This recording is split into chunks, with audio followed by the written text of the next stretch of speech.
নমস্কার বন্ধুরা, সুনিতার হেসেলে সবাইকে স্বাগত। আজ আপনাদের সঙ্গে শেয়ার করব সিঙ্গাড়ার রেসিপি। বৃষ্টির দিনে যদি এইরকম মুচমুচে এক থালা সিঙ্গাড়া থাকে তাহলে কেমন হয়। আর সিঙ্গাড়া খেতে কিন্তু আমরা কম বেশি সকলেই ভীষণই পছন্দ করি, সেটা চা দিয়ে হোক বা মুড়ি দিয়ে। আর এই রকম বৃষ্টির দিনে যদি সিঙ্গাড়া থাকে তাহলে কিন্তু কোনো কিছুরই দরকার পড়ে না। চলুন তাহলে দেখে নেওয়া যাক কিভাবে ঘরেই এই মুচমুচে সিঙ্গাড়া খুব সহজেই বানিয়ে নেবেন। দেখুন, তার জন্য এখানে আমি একটা বড় সাইজের বাটি নিয়ে নিয়েছি। তার মধ্যে আমি এক বাটি মাপ করে ময়দা নিয়ে নিয়েছি। আর এর মধ্যে দিয়ে দিয়েছি স্বাদ অনুযায়ী একটু লবণ, আর দিয়েছি হাফ চামচের মতো কালো জিরে। 1 চামচ ঘি দিয়ে দিয়েছি। 1 চামচ ঘি দিয়ে ময়দাটাকে কিন্তু খুব ভালো করে একটু ময়াম করে নিতে হবে। যতক্ষণ না পর্যন্ত হাতে মুঠো করলে এরকম মুঠোর মধ্যে আসছে ময়দাটা, ততক্ষণ পর্যন্ত ময়াম করে নিতে হবে। ময়ামটা খুব ভালো করে দেওয়া হয়ে গেলে এবার অল্প অল্প করে নর্মাল জল দিয়ে ময়দাটাকে কিন্তু মেখে নিতে হবে। খুব বেশি নরম করব না, আবার খুব বেশি কিন্তু শক্ত করব না। মিডিয়াম একটা ডো তৈরি করে নিয়েছি। এবার সিঙ্গাড়া তৈরি করার জন্য একটা মশলা তৈরি করে নেব।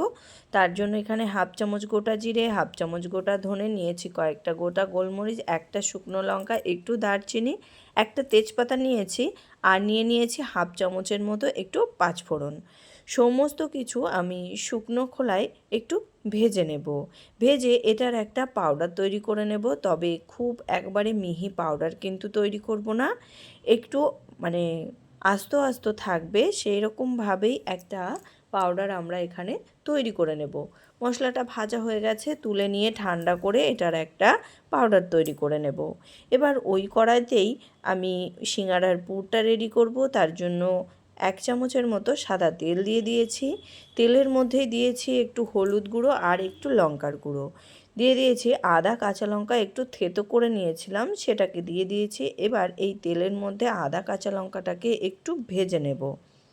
আদা কাঁচা লঙ্কাটাকে ভেজে নেওয়ার পরেই এখানে আমি দুটো বড় সাইজের আলু একটু ছোট টুকরো করে নিয়েছি। একটু সেদ্ধ করে নিয়েছিলাম, সেদ্ধ করেই কিন্তু এরকম ছোট টুকরো করে নিয়েছি। আর কিছু আলুর মধ্যে আমি এরকম হালকা করে একটু খোসা রেখে দিয়েছি। যেহেতু দোকানের সিঙ্গাড়াগুলোর পুরের মধ্যে দেখবেন আলুর খোসাটা থাকে, সেই কারণে আমি এখানে হালকা করে একটু আলুর খোসাটা রেখে দিয়েছি। খুব ভালো করে মিশিয়ে নেওয়ার পরেই এবার এর মধ্যে দিয়ে দেব স্বাদ অনুযায়ী একটু লবণ, আর দিয়ে দেব স্বাদ অনুযায়ী একটু মিষ্টি। সিঙ্গাড়ার পুর একটু মিষ্টি মিষ্টি ভালো লাগে, সেই কারণে এখানে একটু মিষ্টি দিয়ে দিয়েছি।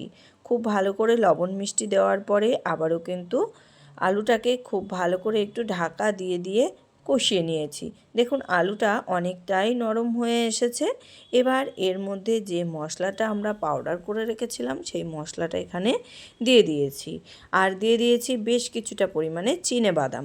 এখানে আপনারা চাইলে কিন্তু মটর সেদ্ধও দিতে পারেন, তবে আমি এখানে মটর সেদ্ধটা ব্যবহার করিনি। এখানে চিনেবাদামটা একটু বেশি পরিমাণেই ব্যবহার করেছি। খুব ভালো করে মশলাটা আলুর সঙ্গে কিন্তু মিশিয়ে নিয়েছি। মিশিয়ে নিয়ে এবার আলুর তরকারিটা কিন্তু রেডি হয়ে গেছে। এবার এটাকে আমি নামিয়ে নেব। আর আপনাদের কাছে যদি ধনেপাতাটা থাকে তাহলে অবশ্যই এখানে একটু ধনেপাতা কুচি ছড়িয়ে দেবেন। আলুর পুরটাকে নামিয়ে ঠান্ডা হতে রেখে দিয়েছি। এর মধ্যে দেখুন আটাটাও বেশ ভালোভাবে কিন্তু সেট হয়ে গেছে।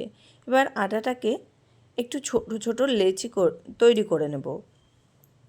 এখানে খুব বেশি বড় কিন্তু লেচি করব না, লুচি করার মতন ওই রকমই কিন্তু আমি লেচিগুলোকে করে নিয়েছি।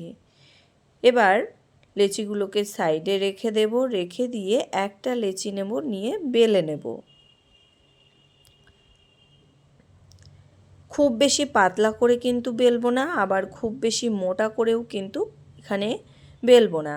এখানে মিডিয়াম একটা আমি রুটির মতো তৈরি করে নেব। তবে এই রকম একটু লম্বা শেপের কিন্তু তৈরি করে নিতে হবে। এখানে দেখুন আমার সিঙ্গাড়ার জন্য যে রুটিটা তৈরি করে নেওয়া হয়ে গেছে। এবার এটাকে আমি মাঝখান থেকে একটু কেটে নিয়েছি। কেটে নিয়ে এখানে দেখুন খুব বেশি পুরু করিনি, খুব বেশি কিন্তু পাতলাও করিনি। সাইড দিয়ে একটু জল লাগিয়ে আমি একটু মুড়ে নিয়েছি। যে সাইডটা কেটে নিয়েছিলাম সেই সাইডটাই কিন্তু মুড়ে নিতে হবে। এবার এর মধ্যে দিয়ে দেব পরিমাণ মতো আলুর পুর। আলুর পুরটা দেওয়ার পরে আমি উপরের দিক থেকে একটু ভাঁজ দিয়ে আমি সিঙাড়াটাকে কিন্তু তৈরি করে নেব। এই একই রকমভাবেই আমি কিন্তু সমস্ত সিঙাড়াগুলোকে তৈরি করে নেব। দেখুন কত সহজেই কিন্তু এখানে আমার সিঙাড়াটা তৈরি হয়ে গেছে। এই একই রকমভাবেই আমি সমস্ত সিঙাড়াগুলোকে কিন্তু তৈরি করে নিয়েছি। এবার সিঙাড়াগুলোকে ভেজে নেব। আর এখানে সিঙাড়াগুলো কিন্তু খুব বেশি বড় করিনি, আবার খুব বেশি কিন্তু ছোটও করিনি। একটা মিডিয়াম সাইজের সিঙাড়াগুলোকে আমি তৈরি করে নিয়েছি। সিঙাড়াটা ভেজে নেব, তার জন্য ওভেনে কড়াইতে পরিমাণ মতো সাদা তেল দিয়ে দিয়েছি। তেলটা কিন্তু খুব বেশি গরম হবে না। দেখুন এখানে আমি হাত দিয়ে দেখিয়ে দিলাম, হাত দেওয়া যাচ্ছে সেই রকম গরম অবস্থাতেই কিন্তু সিঙাড়াগুলোকে দিয়ে দিতে হবে। এখানে আমি সমস্ত সিঙাড়াগুলো কিন্তু একবারেই দিয়ে দেব।